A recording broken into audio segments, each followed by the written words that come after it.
jaga jing bandra yang jingtai ka mega top cement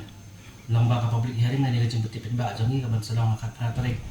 nasno komen ske de bekiwan ne ban sngap marbun sin ngi ba pugor ba kebun ki jing kenok serum senang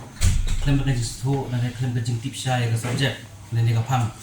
mentan sepang astura ba ki bekiwan ne ki ai misti ki pancing bensai ngalewan bensai ki hakan ni ko makan ni kes balang menta mega top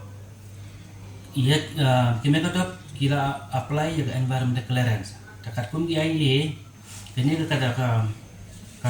project kan ada apa kategori E apakah ada apa kategori E ke makaya na po MOF Ministry of Environment and Forest dekat kum ki kendon bade po E kila yo ya term of reference anda kila yo term of reference kamamud apa ga E kala de kam jungi ban penjak de public hearing penjak di public hearing lo rangkat pada trailer pada office jong deputy commissioner hagan ka case kepada ga East Zentia Hills ta kum ki kendon dan ki guidelines kepada ban pay nila botik nila ai ko mata agenda lai ko singi nila pentip ki bor district apa East Zentia Hills tingin panlong ikini kat prat de hantrai mata kita gusto so bakla ba lese lembaga ni ngi ai no je kita ke CTE dan ke CTO kampak long udah namanya ke CTE dan consent to operate ngimla ban ai claim ke environmental clearance badan ni ro akan ni ngim dan benta ai hak ba kesan ni pen du jing termen ni kinong apply hang ni mengi office jongi bat deputy commissioner office ke kamram jongi kade ban penja jaga public hearing ke ba ai jaga jing tho ngin ha ban bu ke ba ai jaga jing kran ngin ha ban record ke minutes bat ke ba ya hak to ko pon ngi de ban tring video anda ngering video ya kini para khoi ni pelum ni pen pai pada support MOF nama kapung gi kendan